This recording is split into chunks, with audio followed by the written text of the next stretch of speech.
Now, welcome back to FM African Documentary. My name is Felix Wanda. Now, we are continuing to dig up on the story that we have been conducting for a few days right now up here. So, allow me to get deep down into this. Tycoon Pastor Ezekiel is right now in hot soup over organ harvesting, as claims by the DCI file up, and his 20 bank accounts have been freezed. Yesterday, authorities froze Pastor Ezekiel's 20 bank accounts after his case took a new turn.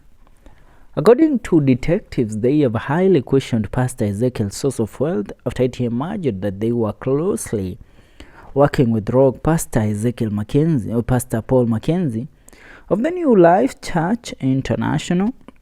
According to the Daily Nation, detectives are currently investigating how Pastor Ezekiel was linked to missing organs in some of the victims of bodies found at Shakahola forest in Kilifi.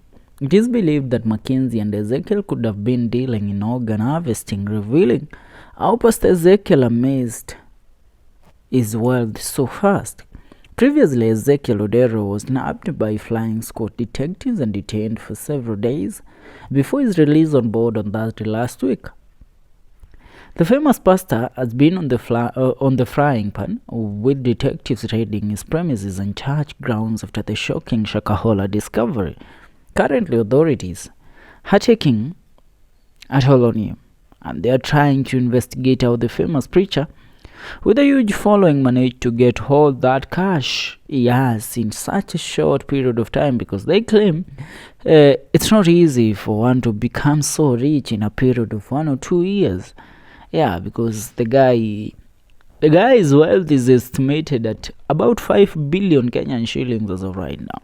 That's why when I say that preaching has money, and when I say the gospel spreading business is lucrative, you must concur with me on that. Now, looking at a few comments, one, Ben Mulsi says the water he has been selling and claiming to heal gas, it preserves the said organs after one dies. Apollo Nadi says the government will never get any genuine evidence against Pastor Ezekiel unless it's fake.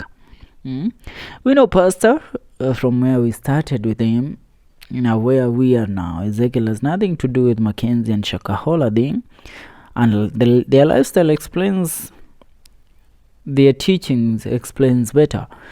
Now, Ben Motsi says, so he has been exporting kidneys. Vivian Mahero says, Acheni Umbea, why can't you ask him on what he does? I can ask, but will he really speak the truth? Allow the DCI to do their work. These are among the happenings in the country. This is FM African Documentary. My name is Felix Wanda. Subscribe.